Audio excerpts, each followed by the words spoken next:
Om Swastiastu. Selamat pagi. Sebelumnya terima kasih untuk teman-teman dan juga Ibu atas kesempatan yang telah diberikan kepada kelompok kami sehingga hari ini kelompok kami dapat mempresentasikan salah satu materi terkait dengan akuntansi manajemen, yaitu tentang balance scorecard. Sebelum presentasi ini dimulai, izinkan kelompok kami untuk memperkenalkan diri. Perkenalkan, saya sendiri, Putu Pradea Paramita Putri Salain dengan NIM 2017511011 dan rekan saya. Perkenalkan, nama saya Gusti Made Karmaini Makasari dengan NIM 2017051018 dan rekan saya. Perkenalkan, nama saya Loputu Aris Wayuni dengan NIM 2017051019 dan rekan saya. Perkenalkan, nama saya Paramita Wijaya dengan NIM 2017051024.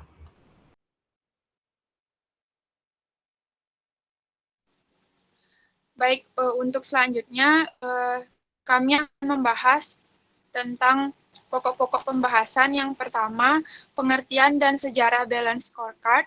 Kemudian yang kedua, fungsi balance scorecard. Yang ketiga, perspektif balance scorecard.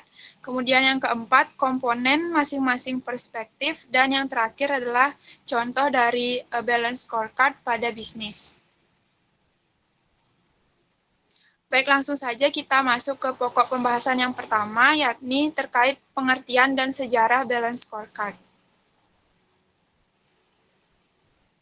Konsep balance scorecard dibuat oleh Profesor S. Kaplan dan David Norton dalam artikel terkenal mereka di Harvard Business Review pada tahun 1992 dengan judul Balance Scorecard, Measures that Drive Performance. Saat itu terdapat pandangan bahwa metode benchmarking organisasi menjadi sangat usang dan tidak memadai. Pada akhir studi mereka, terdapat kesimpulan bahwa dibutuhkan metode pengukuran kinerja perusahaan yang lebih tepat, dan pada akhirnya dikembangkan sistem pendukung yang efisien untuk pengambilan keputusan dalam membantu manajemen strategis. Salah satu poin dari balance scorecard adalah memperluas evaluasi kinerja yang selama ini selalu berfokus pada aspek keuangan. Balance scorecard sendiri itu terdiri dari dua kata, yakni yang pertama adalah kata balance, yang berarti mengukur kinerja organisasi secara seimbang dari dua perspektif, baik perspektif keuangan maupun non-keuangan, kemudian jangka panjang maupun jangka pendek, serta intern maupun extern.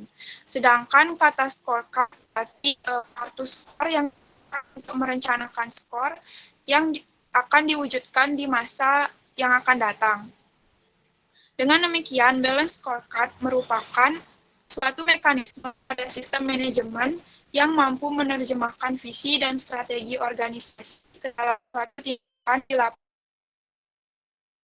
Balance scorecard perusahaan dalam pengukuran dan pemantauan sehingga semua balance scorecard juga dapat memberikan peningkatan yang signifikan seluruh tentang strategi yang ditentukan oleh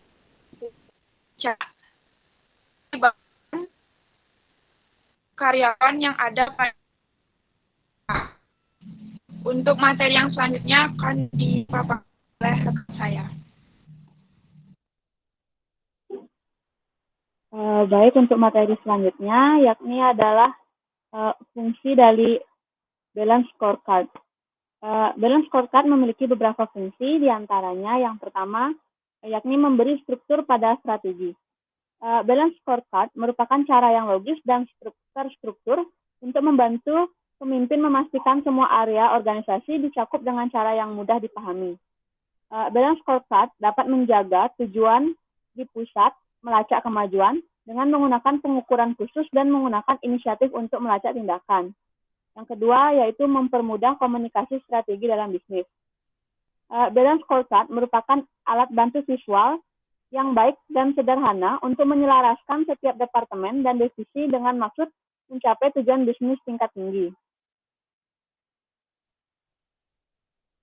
Lalu yang ketiga, menyelaraskan departemen dan divisi.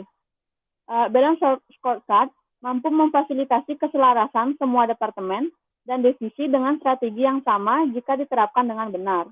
Lalu yang keempat adalah membantu karyawan melihat tujuan individual mereka terkait strategi organisasi. Balance Scorecard memungkinkan individu untuk menyelaraskan tujuan mereka pada organisasi secara keseluruhan. Lalu yang kelima dan yang terakhir, yaitu membuat strategi terus pada track-nya. Pembuatan kerangka kerja Balance Scorecard didasarkan pada peninjauan strategi secara teratur, tidak seperti organisasi pada umumnya yang hanya membangun rencana strategis dan kemudian diletakkan di tempat penyimpanan tanpa ditinjau ulang. Rapat tinjauan strategi dilakukan rutin setiap bulan atau 3 bulan yang dikombinasikan dengan pembuatan strategi tahunan dapat memastikan strategi itu teratur. Lalu materi selanjutnya akan dijelaskan oleh rekan saya.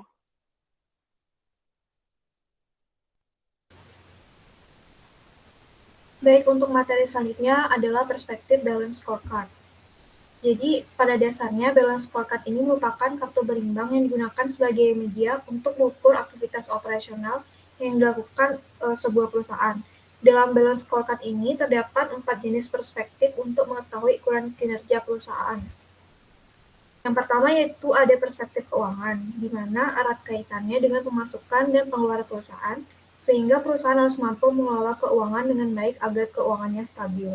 Ada 3 tolak ukur dalam perspektif keuangan. Yang pertama, pertumbuhan dari pertambahan yang didapatkan selama proses bisnis berlangsung. Yang kedua, penurunan aset ke arah yang optimal dan memaksimalkan strategi investasi. Dan yang ketiga yaitu penurunan biaya dan peningkatan produktivitas kerja. Perspektif yang kedua yaitu perspektif pelanggan, yang berkaitan erat dengan cara perusahaan melayani pelanggan. Dalam hal ini, setiap pelanggan harus diperlakukan secara layak. Adanya pelayanan bagus tentu akan meningkatkan loyalitas konsumen terhadap perusahaan. Sebaliknya, apabila pelayanan yang buruk, konsumen pasti mencari perusahaan lain yang memiliki sistem pelayanan yang lebih bagus. Ada ukuran yang ditetapkan perusahaan dalam perspektif pelanggan ini. Yang pertama yaitu seberapa besar omset penjualan, yang kedua tingkat keuntungan yang didapatkan perusahaan, ketiga berapa banyak pelanggan yang didapatkan, yang keempat persentase loyalitas pelanggan terhadap produk, yang kelima tingkat kepuasan pelanggan, yang keenam tingkat profitabilitas pelanggan, dan yang terakhir yaitu kebutuhan pelanggan. Perspektif yang ketiga yaitu perspektif proses internal, di mana di sini perusahaan menilai seberapa besar ukuran dan sinergi dari setiap unit kerja. Untuk mengukur poin ini, pemimpin perusahaan harus rutin mengamati kondisi internal dalam perusahaan. Apakah semua yang dijalankan sesuai dengan metode yang ditetapkan atau malah melenceng dari peraturan. Kemampuan dan keahlian yang dimiliki karyawan akan menghasilkan proses bisnis internal yang bagus. Ada 3 hal yang perlu diperhatikan dalam perspektif proses internal ini. Di antara lain itu yang pertama, proses inovasi berkaitan dengan ide-ide terhadap produksi barang. Yang kedua, proses operasi berkaitan dengan aktivitas dan rutinitas sehari-hari yang dilakukan bagian internal. Dan yang ketiga yaitu proses pasca penjualan berkaitan dengan metode pemasaran yang tepat untuk meningkatkan omset penjualan. Perspektif yang keempat yaitu perspektif pembelajaran dan pertumbuhan. Di sini karyawan menjadi elemen penting yang harus dijaga perusahaan, karena tanpa adanya karyawan, proses pertumbuhan dan perkembangan perusahaan akan menghadapi banyak kendala. Selain itu, karyawan juga berfungsi sebagai pendukung dalam perspektif keuangan dan pangan. Selain keberadaan karyawan, perusahaan juga perlu memperhatikan sistem dan prosedur kerja yang perlu diterapkan dalam internal perusahaan. Jadi di sini tuh ada baiknya jika semua elemen terkontrol dan terkoordinasi dengan baik, sehingga timbul keselarasan selama bisnis berlangsung. Ada 3 hal yang dijadikan tolak ukur dalam perspektif pembelajaran dan pertumbuhan ini. Yang pertama yaitu kapabilitas atau kemampuan karyawan, yang kedua kemampuan mengelola sistem informasi, dan yang ketiga yaitu motivasi, dorongan, dan tanggung jawab. Baik, untuk materi selanjutnya akan disampaikan oleh teman kelompok saya. Untuk materi selanjutnya yaitu komponen dari masing-masing perspektif. Komponen dari masing-masing perspektif dibedakan menjadi 4. Yang pertama yaitu objektif, yang merupakan tujuan yang merupakan hasil akhir dari kegiatan. Kedua, indikator. Indikator merupakan ukuran untuk menilai kinerja. Ketiga, target. Target merupakan sasaran yang ditentukan berdasarkan kesepakatan. Yang keempat, inisiatif atau upaya. Inisiatif merupakan langkah dalam mencapai tujuan.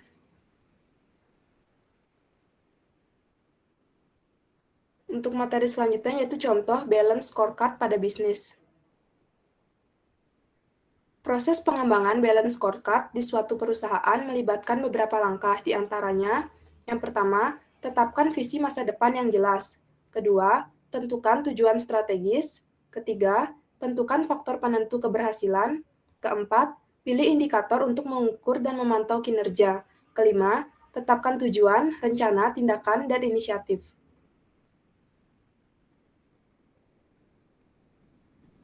Berikut adalah contoh perancangan balance scorecard yang merangkum semua pekerjaan untuk organisasi, termasuk tujuan, target, indikator, dan tindakan atau inisiatif yang harus dilakukan dan diimplementasikan. Untuk perspektif keuangan, adapun tujuannya untuk meningkatkan keuntungan perusahaan. Indikatornya yaitu pertumbuhan laba bersih dengan target 90%. Inisiatif atau tindakan yang harus dilakukan untuk mencapai tujuan yaitu dengan meningkatkan penjualan. Untuk perspektif pelanggan, tujuannya yaitu untuk meningkatkan jumlah pelanggan. Dengan indikator peningkatan jumlah pelanggan baru dalam setahun, dengan target 80%. Inisiatif atau tindakan yang harus dilakukan dalam mencapai tujuan yaitu dengan membuat inovasi produk yang lebih dibutuhkan konsumen. Untuk perspektif proses bisnis internal, tujuan yang ingin dicapai yaitu meningkatkan mutu pelayanan dengan indikator jumlah keluhan pelanggan. Target yang ingin dicapai 2 keluhan dalam sebulan. Dengan inisiatif atau tindakan yang harus dilakukan berinteraksi dengan ramah. Untuk perspektif pembelajaran atau pertumbuhan, tujuan yang ingin dicapai yaitu meningkatkan skill karyawan. Indikatornya yaitu jumlah program pelatihan karyawan dengan target 2 kali dalam sebulan. Adapun inisiatif atau tindakan yang harus dilakukan yaitu dengan bekerja sama dengan berbagai pihak dalam mengadakan pelatihan yang sesuai bagi karyawan dan bisnis perusahaan. Sekian penjelasan materi dari saya, selanjutnya akan saya kembalikan kepada moderator. Terima kasih. Baik, terima kasih Paramita. Jadi sekian dari materi yang dapat kami sampaikan.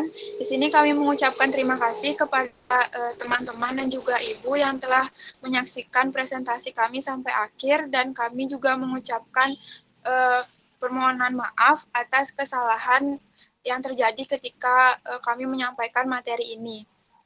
Jadi akhir kata kami tutup dengan Paramesanti. Om Santi Santi. Selamat pagi.